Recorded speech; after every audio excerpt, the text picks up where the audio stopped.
Dude, all right.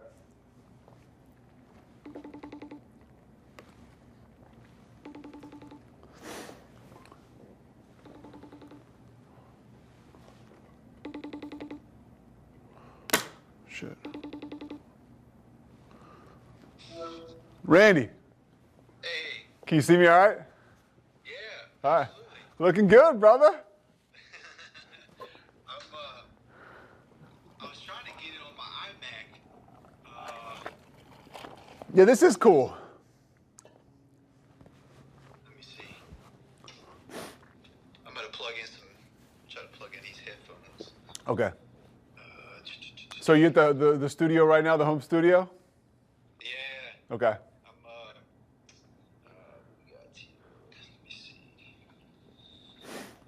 Let me try. Give me 1 second. Yeah, take your time.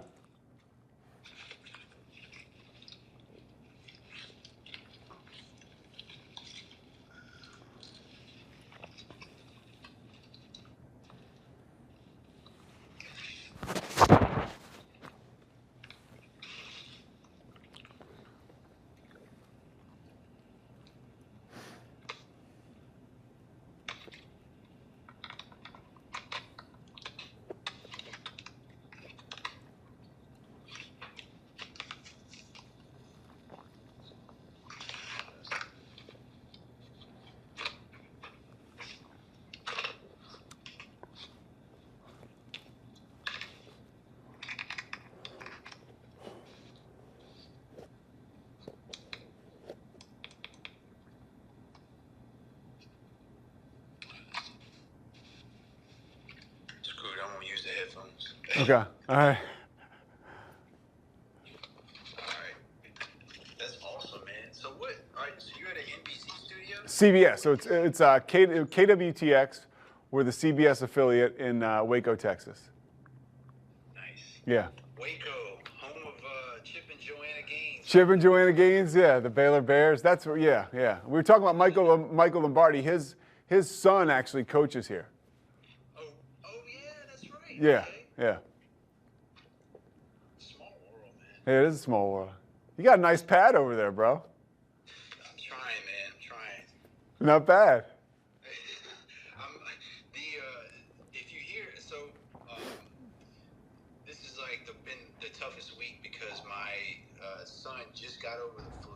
Oh, really? And my daughter she's upstairs. She's staying home today from school because she just came down with a high fever. Okay. So if you hear any kids screaming, I might just take off Dude, running. I'll be right back. you're not alone, man. A lot that's going on all over the place. Yeah. All right, well, we're ready to get started if you are. All right. Yeah. Sure. Yeah. All right. You guys recording? Yeah. All right. So first, just give me just do like a slate for me. Just state your name and then your current profession, and then also add in there what dates, or like just say years you attended University of Richmond. Okay. Pete Sousa, Petesousa, news anchor, and I attended Richmond from 1990, from the fall of '95 to the spring of '99. Nice. Yeah. So Coach, when I interviewed Coach Reed, he told me a little bit of background about you and your story. Yeah. So let's get a little bit of your personal background. You were obviously a pretty phenomenal football player. When did you get introduced to the game, and what was your initial reaction to that? I think I got introduced to I was big on, I had two older brothers. They both played football, so I wanted to be like them. And then I discovered NFL films, and I used to watch those Super Bowl highlights over and over again. And that, for whatever reason, was so alluring to me. Football became really alluring. And when I started to play, I was always kind of a down lineman. I tried to picture myself as this great athlete, but I was always, I played tight end a little bit, maybe running back, but I was always like a rush end, kind of a wide end, and I was always playing up front. I liked the contact, and eventually I just loved the idea of getting after the quarterback. And I fell in love with that. Like probably my freshman year in high school, I started to play defensive end, and I never stopped. And I just love the idea of third and long, just lining up, pinning your ears back, and getting after the quarterback.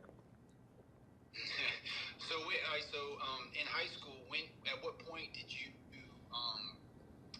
realize that you could take your game to the next level?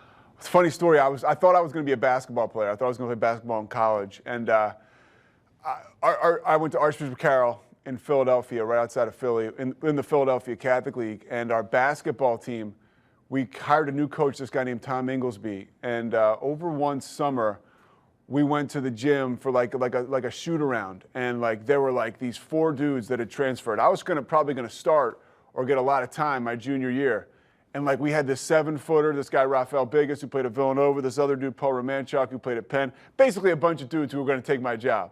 So I literally I walked right from the gym down to the weight room because I was thin, I'm naturally a pretty skinny guy, and I started to lift weights, and I knew that football was going to be my sport, and so I put weight on kind of quickly, and then I got some attention from some colleges, and then I luckily ended up going to Richmond, thanks to Coach Reed. And it was funny. We talked about Joe Cohen. I came home from school one day, and there he was in my driveway. And he was there, and he offered me a scholarship. He was like, "Peter, we'd like to give you a scholarship." And I was like, I had my buddy with me, my buddy Drew, and he was like, "Wow, that guy just offered you a full scholarship." I was like, "I know, I can't believe it." And I fell in love with Richmond. I took a couple other visits, but that was, my mom came with me, my parents came with me on the visit. They fell in love with Coach Reed and Coach Cohen, and, those guys really had it going on. So did you get any other offers from any other schools? Yeah, a bunch of like 1AA schools, like James Madison, Delaware, Boston University, Northeastern. Villanova was a tough one. Temple came in last minute because I was in Philadelphia. So, but I mean, mostly smaller schools. Why? So what was it about Richmond that locked it in for you? Just there was a family atmosphere. I mean, really, when I met Coach Reed and when I met Coach Cohen, I felt like, Coach Reed, one of the big selling points he had, and this proved to be true in my case, he left UMass because he'd offered a bunch of guys scholarships, and somehow those scholarships got taken away. And that was a real story, and it blew me away as far as here's a guy who's going to sacrifice his job, going to hit the streets as a free agent, rather than stay at a university where they, broke his word. So that was really attractive about Coach Reed. And there really was a good vibe about Coach Reed and about Coach Cohen, about Coach Hansen. There was a family vibe even before I got there. Because, I can remember on my visit, even like Coach Hansen would kind of size you up and be like, huh, like, where are you from? He would kind of give you a hard time. You felt right away like you were a part of things, and they weren't blowing any smoke at you. You felt like they were giving you a hard time and breaking your chops. It felt like a good situation, it felt like a real situation. And your story is really interesting. Just talk a little bit about how that went down before we get into talking about the players and Mark and all that. Yeah, I was a senior at Carroll, and I was going to play in a Philadelphia All-Star game called the Hero Bowl. And before I played in the game, I had to get a physical. And I was getting the physical, and a doctor was like, it was just simple physical. And the guy was like, we've noticed an arrhythmia in your heart, and you're gonna have to see a cardiologist if we can clear you to play in this game. And I didn't think much of it. I did think I'd been kind of fatigued throughout the course of like the second half of my senior year. I've been partying with my buddies a lot. You think you're a hot shot, you're going down to the beach, and I've been lifting a lot. And I kind of had always felt tired. And, come to find out, I went to see the cardiologist, and he discovered that I had an enlarged left ventricle, and I had what was called cardiomyopathy. And I mean, in a matter of days, they were like, you're probably never going to play football again. You have this thing called cardiomyopathy. It's serious. And, you're talking Reggie Lewis had just died. Hank Gathers had just died. These guys had died, on the floor. It was kind of one of those things where nobody was going to take any chances on no doctor was going to sign off on me playing and take the risk of something bad happening. And really, that guy, I ought to find him, probably saved my life. That primary care guy who noticed the arrhythmia. So, and that's when I'm sitting at home and I'm kind of down, and I get a phone call, and it's like, "Peter, we always knew you had a big heart. We just didn't know it was for real." I was like, "Yeah, it's Coach Reed," and he was, right away, that's kind of how he is, disarming. And he told me in no uncertain terms that no matter what happened, they were going to honor my scholarship. And that was to not even worry about that. And for me, that was a relief, just to know it was exactly what he talked about before, right? That stuff at UMass. They didn't honor scholarships that he had offered. He left. He told me he was going to honor my scholarship, and I wasn't going to have to leave. That's Jim Reed in a nutshell for you. And trust me, I didn't. It's not like I was on the field making plays. So it was a sacrifice for them, but obviously it changed my life. That's amazing. Yeah, it was cool. There's a story about you and Todd. Maybe it was more so Todd, like filming practice and the audio and the camera was on. Well, yeah, Todd, I could never play because of my heart. And Todd, one of my best friends, he actually had like back trouble. And, he wasn't quite sure what to do. He loved the game. He wasn't really going to go anywhere. And he wanted to contribute in some capacity. And when he realized he might have trouble doing that on the field because of injury, I was like, look, dude, I need somebody to come film these practices with me. And, he had talked to Coach Reed, and Coach Reed set it up where, he and I got a chance to work together. And we would film practice. We'd be in the tower. No, here I am. I'm halfway pissed off. I'm supposed to be on the field. I'm in some tower holding the camera. And sometimes I wouldn't do the best job. So now I got Larry McElreavy climbing all over my back, like, what's going on with the films? And I remember one time, Coach Reed. We had to find all the film for the games. I remember he'd be like, "Where's the Furman game?" I'd be like, "I don't know." He'd be like, "I don't want to hear about it. Find it." So I always, we would take our licks from Coach Reed. But McShay and I would be on the tower, and we would call practice, and we would call guys out. I would impersonate, Coach Leonard walking around the field, like, "Hey, we got to get over here and make plays," and we follow him with the camera, "Elio," and so one, I guess they're watching film one day. And we're on there, critiquing players. Luckily, who knows what we said? It wasn't bad enough where, that we got our walking papers. But I think Coach Reed gave one of his, like, he kind of he thought it was funny. But yeah, we would do that all the time. And that was a special opportunity, really, to be able to contribute in some capacity. At the time, as a kid, I would have been happy if they'd said, "Hey, go ahead," or "Don't go to practice," or "Hang out with your friends," or they made sure that I was going to be. Let me get a drink here. Yeah. They made sure. Hold on. They made sure that I was going to be a part of, and that was a big deal.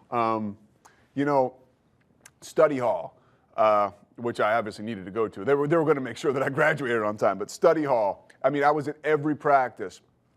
I was at meetings. My first year, when they thought I was going to play, possibly, because they thought my heart could get better and whatever. I was in every meeting, and I felt like a real part of things. And that was because of Coach Reed. And that's he very easily could have been like, "Hey, Pete Sousa, like, just make sure you don't fail out, and stay out of trouble."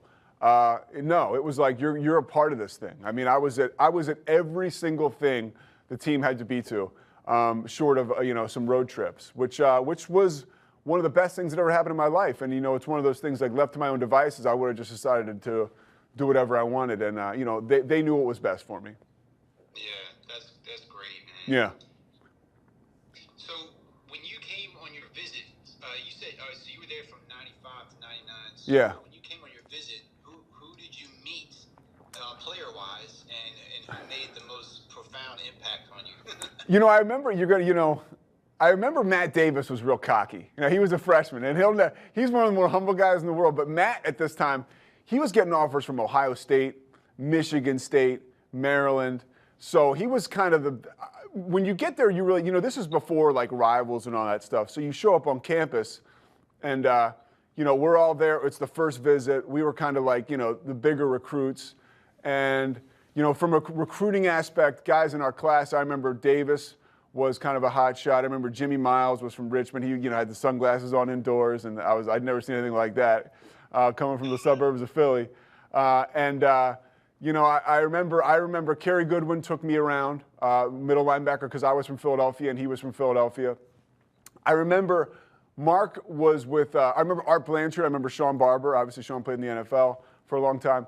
I remember Mark was there, and he was mostly with Davis. Mark, and there was a group of guys like in Mark's class. It was Mark, like Justin Orovitz was another guy, Eric King, Elio, Matt Shannon. Those guys were, I mean, notorious as far as like, you know, from a such, you knew those guys were a lot of fun, and you knew that they were all very tight. Brad Fowler.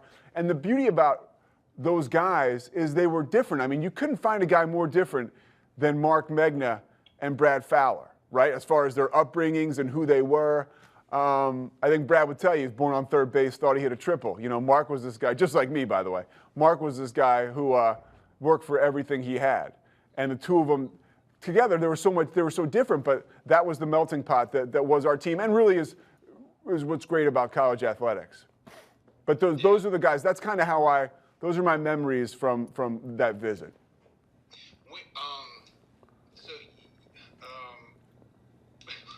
When you first got to Richmond, what did you think when you first witnessed one of their practices? Well, I remember being disappointed because I couldn't take part in it. I also remember being real homesick. I actually went to summer college before, which was a whole other story. Yeah, you heard of summer college? Yeah. So I went to summer college, which was like, for me, it was culture shock, you know. But I needed it. I needed it to get in because Richmond was such a good school, and you know, obviously I was on scholarship. So I went to summer college. So I actually kind of adjusted. So I really wasn't that homesick. When I saw the first practice, I remember the intensity was ratcheted up. I mean, those guys were intense. I mean, Joe Cullen was intense. And as much as I wanted to be a part of it, sometimes I was like, well, maybe it's good that I'm not a part of it right now, because this guy was, I mean, he was all over people. I mean, but to answer your question, when I saw the first practice, the intensity jumped out at me. And one of those guys, you know, is the guy we're going to talk about today. Mark was the Pied Piper of intensity. I mean, literally, you were going to get with the program with him, or you were going to get your ass kicked. I mean, that's how it was. I mean, he was a great example of a guy that you could not take a play off with Mark Megna being a part of your inside run or any of your drills, because if you were going to do that, you were going to get your ass kicked. I mean, and that's from somebody who was just watching, you know. So the intensity was the first thing that I really noticed. And you know, if you could talk a little bit about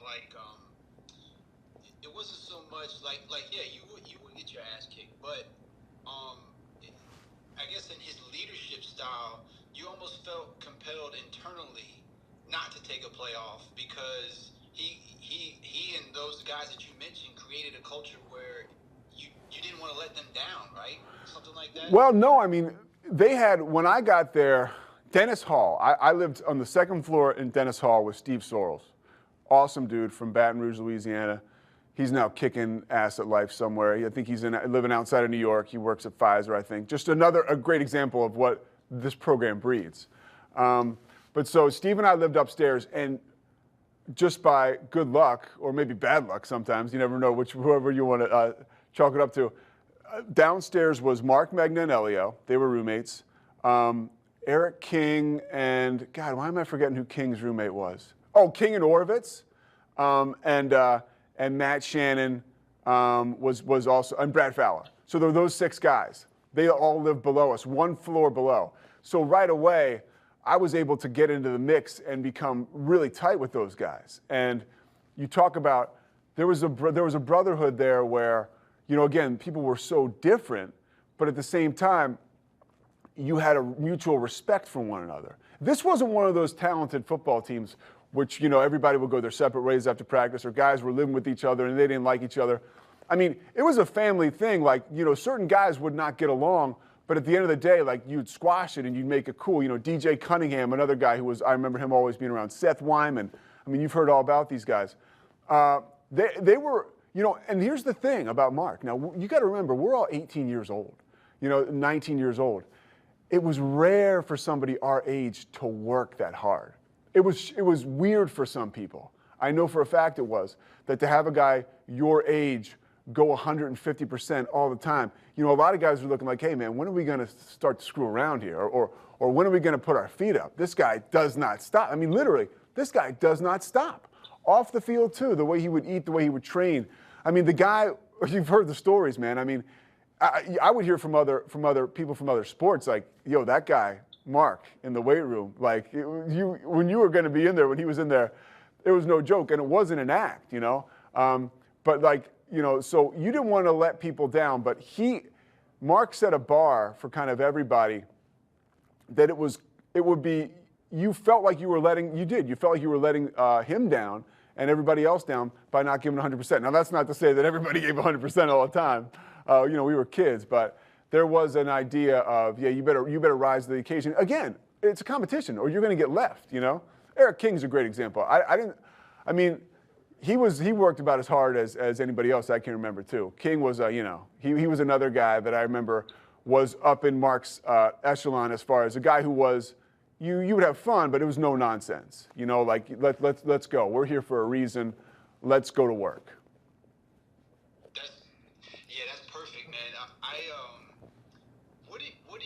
Did you experience any, well, of course you did, but what was your take on, like, watching some of the drills, especially, more specifically the defensive drills, the relationship between Mark and Coach Cullen, and how Coach Cullen really just, not only Mark, but how he would just drive and pull the best out of every player that was under him? Well, you know, I mean, Coach Cullen, before games, I mean, we could talk about that real quick before we get into practices. I mean, I'm sitting there as a freshman, you know, and I walk in the locker room, we're playing VMI, our first game, you know, and all of a sudden this guy runs in, he's like, they're coming into your house with a knife. They're coming after your mother. You know, and you were like, whoa. I mean, this guy is shot out of a cannon, and this is not anything concocted. This is who this guy is. This is why he's achieved the level of success that he has. He had that level of drive.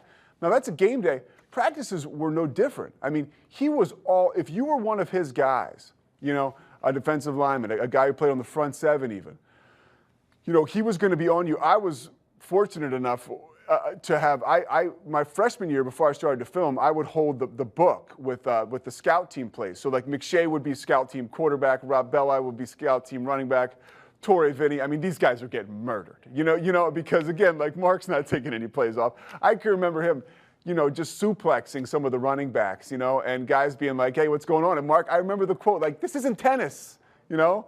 Oh, you know, not that tennis isn't a very competitive sport, but, you know, it was intense. And Coach Cullen drove that. I mean, he was all over Mark. I mean, Mark will tell you, it's not like there were any, he didn't give him any breaks. You know, I think he saw, Coach Cullen talked about, there was a guy named Matt Joyce who was there before us, and Matt played in the NFL. He played for the Cardinals. And Coach Cullen had worked with Matt Joyce. You would hear that. They worked one-on-one, and Coach Cullen made Matt Joyce a lot better, propelled him to that next level. And, you know, without really realizing it, that's what he was doing with Mark. You know, the level of intensity of those drills, again, they absolutely blew me away. But, I mean, and I don't think it was like that at other places around the country. I truly don't believe that. And that has a lot to do with being on the 1AA level. You know, a lot of us walked in there with a chip on our shoulder. You know, like, you know, I'm sitting there thinking, well, you know, if I'd weighed 15, 20 more pounds, I would have played at Miami or Ohio State. You know, but when those coaches showed up at Carroll and they showed how skinny I was, they were like, you know, let's move on. So a lot of us came in there kind of pissed off. I think Mark was one of those people, you know, and you have something to prove, you know, and I think that's what we saw in a lot of those practices. Yeah, you know, it's funny you say that. I think a lot of guys have talked about that I've been interviewed. It's just that it was almost like Coach Reed and that staff had a knack for finding those guys that were like this close to the next level. Yeah, right? yeah. And they had that chip. It was like something that they had to prove, and they were able to not only recruit those guys but be able to get the best out of them or the most out of them. Yeah, I mean, he liked coachable guys. You know, it didn't matter if you were from a rough area in South Richmond or if you were from, you know, a nice area outside of Philadelphia or Massachusetts. He was going to find the type of guy that was coachable. And he was, you know, you hear about a recent presidential administration. I think it was something about, not to delve into politics, but Barack Obama, right? People around his White House had a rule like, you know, no assholes. And like, there really weren't many, I mean, you had guys that act like jackasses, but like at the end of the day, like you didn't have there weren't many bad guys, man. I mean, I'm telling you, there were not many bad guys. And I've been around I worked in sports for a while after college, and I've been around bad guys on teams, and we didn't really have that. It was a high character guy that they looked after, or that they sought after, and that was the kind of guy that they knew they could drive, somebody who would be receptive. And again, when you're at that 1AA level, you know, or whatever they call it now, you have those guys who are going to hear you. They're going to hear what you're preaching to them because they want to hear it. You know, they want feedback. They want to get better. A lot of guys end up going to that level wanting to make the NFL, wanting to prove something. And I think that's the kind of guy that Coach Reed recruited. A lot of guys from Massachusetts, you know, guys that worked hard, guys from, you know, hardcore areas, blue collar areas. That was his type of guy. Mark was his type of guy. Yeah. Do you remember any specific incidents during practice that involved Mark, maybe in like one-on-ones or like in team, like during spring games or something, him getting into a scuffle with another player or anything that kind of just stands out to you? I could tell you about one that spilled off. You know, we had mat drills early in the morning. Nobody wanted to get up for mat drills. You had to do it too. I mean, now I get up real early. I work on a morning show, but back then, you know, anything before 8 o'clock was like the break of dawn. And they had us up at like 5 a.m. and we would go over to like the soccer field or the lacrosse field, wherever we could get access to. You know, Ken Hart would set the whole place up, the equipment guy, and we do all kinds of drills. And you know, people got chippy after that. Nobody was in a good mood. Nobody wanted to wake up in January or February in the freezing cold and go out there. I mean, they had me film that too. I wasn't happy, but it wasn't. But after one mat drill, I remember we were at the dining hall, and I was at a table. I was at the table. Maybe I was at the table next to it, but I was right on the scene. And Mark was sitting across from Kerry Goodwin, two great players, two guys that had a lot of respect for each other, still do to this day. And something happened where you heard them kind of get chippy, and all of a sudden you heard voices kind of, we're in the dining hall now. There's, you know, regular students are around, like, you know, like people who are just trying to eat and go to class. And I remember Mark, this was one of the baddest moves I've seen in my life, pre-fight.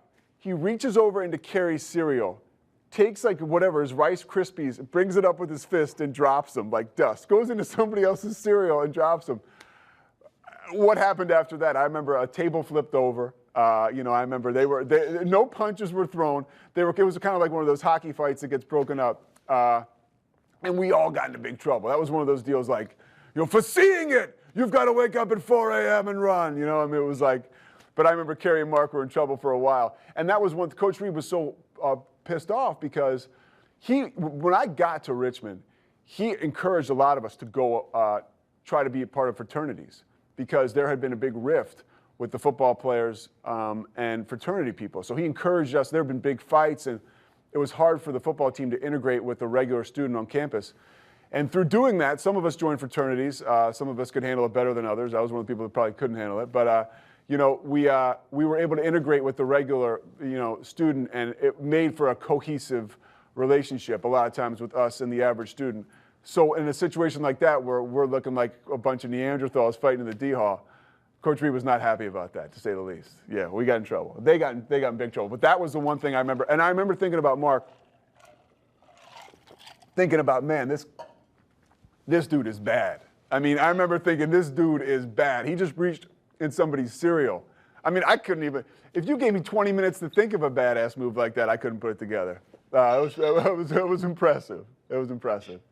Yeah. What do you think,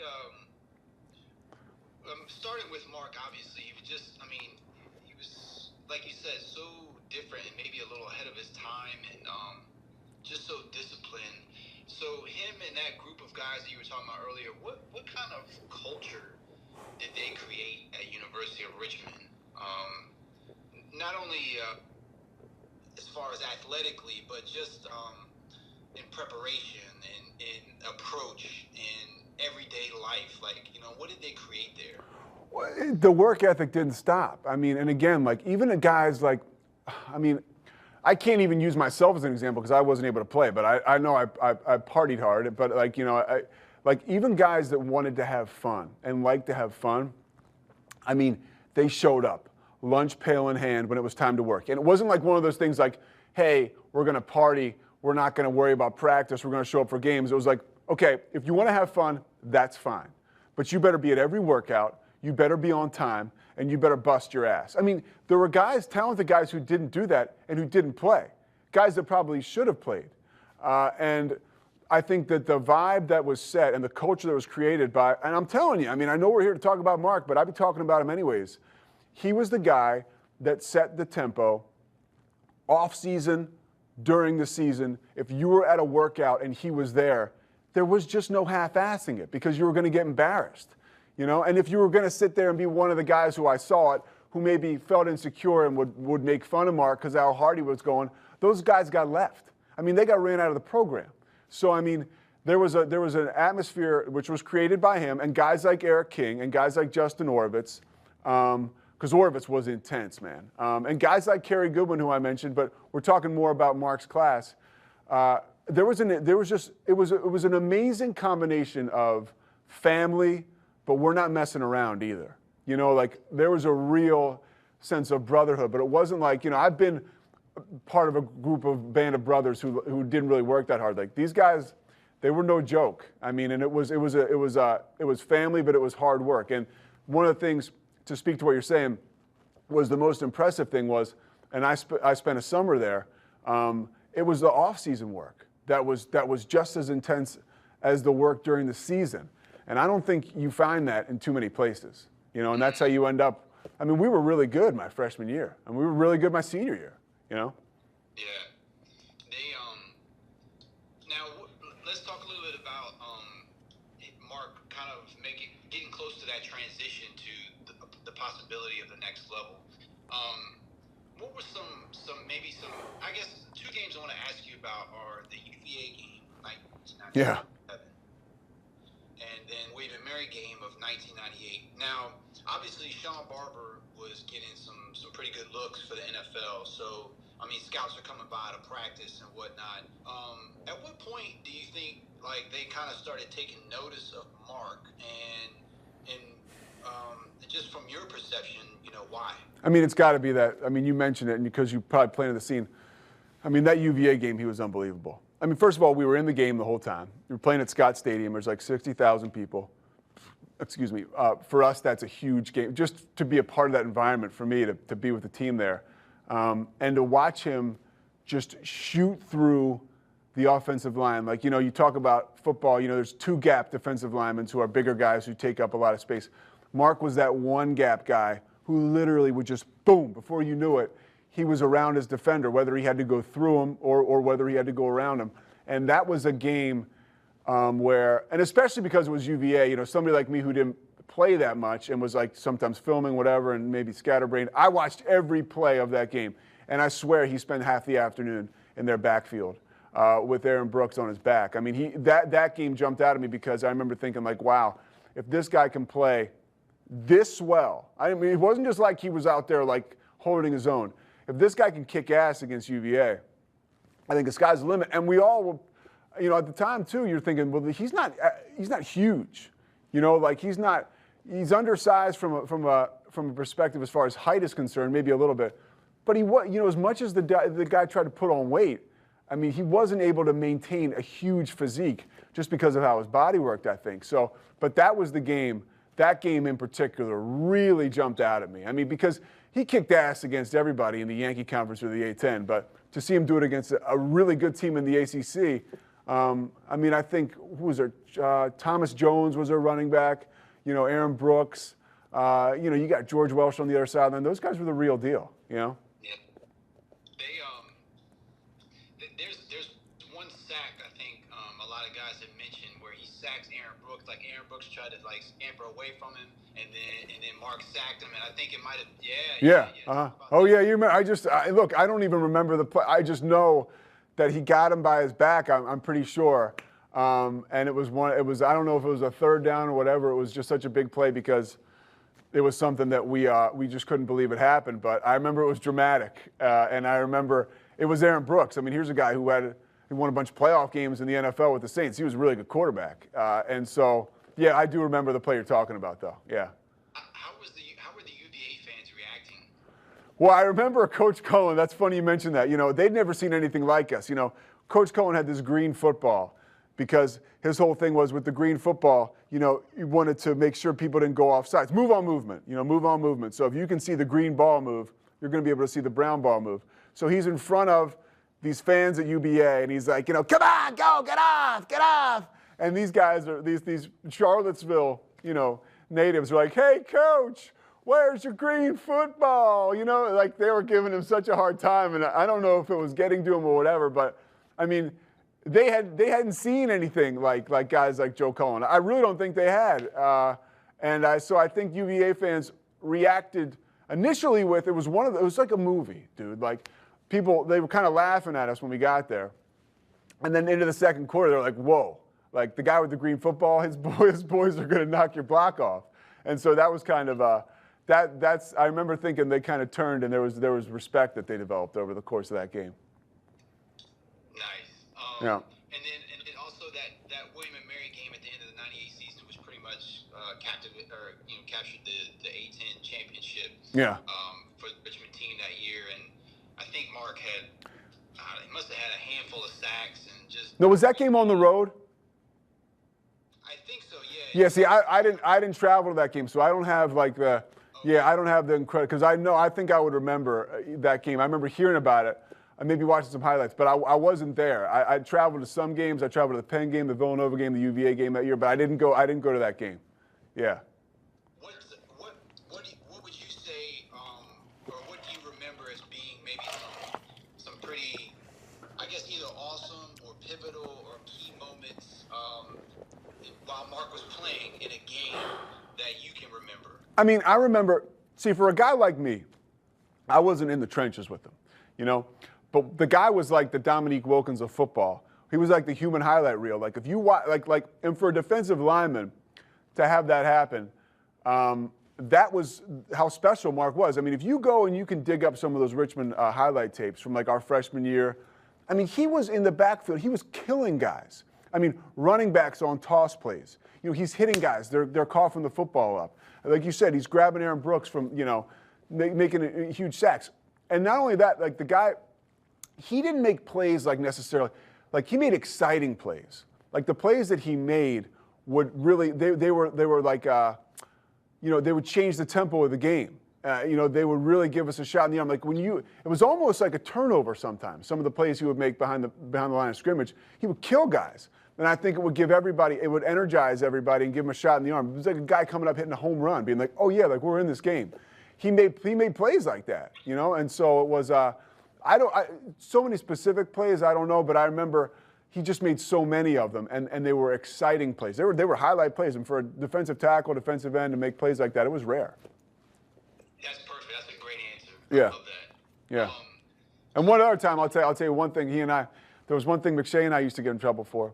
We used to, sometimes we would be in his room during road games. Elio and Bernoni would have us down there doing stuff for him. And I remember he would have this Gator Pro in his refrigerator, which was like this, it must have cost like, $15 a can back in the day. It was made by Gatorade, and it was like a way to gain weight. And I would drink them. I would go through these things because I wanted to put on weight. I wasn't even playing, whatever. But I thought I was going to. And he would come home and he'd be like, Sousa, did you drink my Gator Pro? And I'd be like, no, dude, I didn't drink it. Liar. He just knew, he grew up around people that sometimes were full, but he could see right through me. But that was one memory I always had of him. But that was off the field, yeah. I'm glad you said that. Yeah. I remember he actually told me that story. Oh, the Gator Pro, man. Sousa, did you drink my Gator Pro? I'd be like, no, Mark, liar. Yeah. Uh-huh. Yeah. So when Mark, so the draft comes around in '99. Yeah. And Matt Davis was telling me that you have a great memory and you remember all that stuff. So you were still on campus, right? For that. No, I had just graduated. So I mean, I was yeah. Okay. So '99, he had his post-grad year. So he and I ended up kind of on campus our last year together. And so the '99 draft, obviously I was paying attention to it. He gets taken by the Jets. I actually I didn't communicate with him about it, but I went to a preseason game where the Eagles played the Jets. And Mark was still with him. It was before their last cuts. He was I think, the very last guy to get cut. But I remember following him. I used to love to read the New York Post, and I think it was the Post when, Parcells was the coach of the Jets. And I remember being filled with such pride because I think it was a mini camp they had with their rookies. And, they were asking Parcells about, the guys who came in. And I remember the quote. He said, I'll tell you one thing. He said, the guy from Richmond will go till he hears glass break. And I remember thinking, like, what the hell does that even mean? But I guess it means like he'll literally just run through a wall, a glass wall or whatever. And, that to me, that summarized Mark really well. And even recently, sometimes I'll just go down rabbit holes, and I just looked up the fact that he was literally like one of the very last guys on that team to get cut. And I was lucky enough to I went to a preseason game when I was working in football. He was with the Patriots, and they were playing the 49ers in the Hall of Fame game. It was the next summer. It was the summer of 2000. And I saw him. He didn't even know I was going to be there. I saw him. He goes, Sousa, come here. He gave me a pair of his shorts, number 96.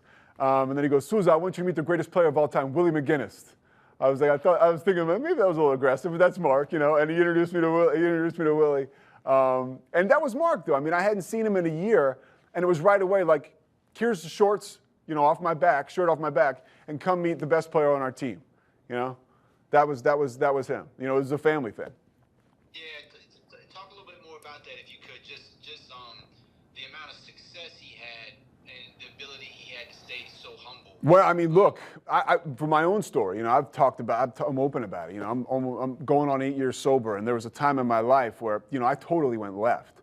I had a lot going for me, and I did what I did, and then by the grace of God, I got back on track. And you find out who your friends are, when stuff like that happens. And Mark was a guy who played in the NFL, played in the CFL, was having success in Miami. And it wasn't even like, I don't remember, I just remember, he was the kind of guy, you pick up the phone, you call him, or you text him, or he will call you. And for me, it was like, he was literally like a brother. Like, there was no judgment. He was happy to know you were okay, and he cared about you. And every time I called or texted, the guy would respond. All the time. I can't say that for everybody. I went through a rough time, and he was always there. And that's Mark. I mean, to this day, I could text him. We both wake up early. I do a morning show, so I'm up at like 3 a.m., 2 a.m. He's up at the same time. He doesn't even have to be up. He's just up. I got to be here. But you'll text him. He'll text me right back. It's a special thing about him. He has always been, when it comes to people that were a part of that program, because Mark will tell you about his family life. That program was a big part of his family life, and which made us a part of it, which made you feel special. He is a very loyal individual, and he's family. It's a special deal. What do you think did you experience Mark having any struggles? Yeah, I mean, he and I would sit with Barry Gibral, seemed like every goddamn night of the week, and we would take, and Barry would talk to us about, that's when I had a great moment with Mark. One of those, memories come back. I remember sitting there and being upset about my heart problem and being like, I'm never going to play. And he was like, Sousa, you're going to play, and when you do play, it's going to be the best story ever.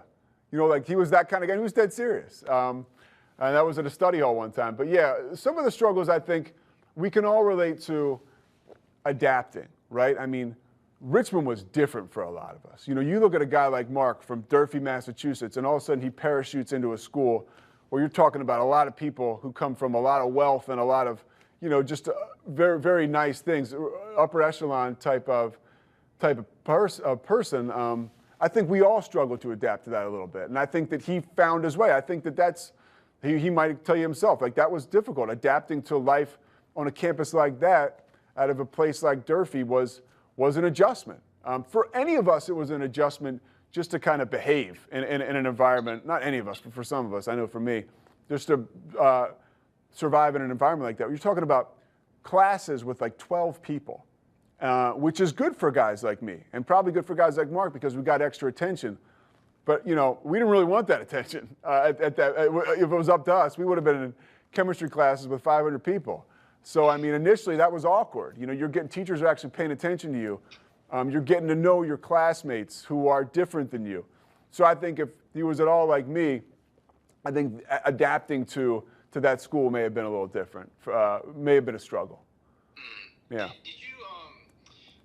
Did he ever talk a lot about the relationship between him and his mother or his family around you guys? Yeah, I mean, I know for just following, his mom. I know his dad was there and then he wasn't. And I met his brother Michael would come to Richmond from time to time, but Mark would always talk about his mom. And I know she would come there from time to time. But I mean, and if you know anything about Mark, you know that was his inspiration. Dream big and never quit. I think and that was it, man. I mean, she drove him. She fought for him to have opportunities that otherwise he would not have had. Like when you have a mother like that, a single mom who's working her ass off, who's creating opportunities for you, and you see that firsthand.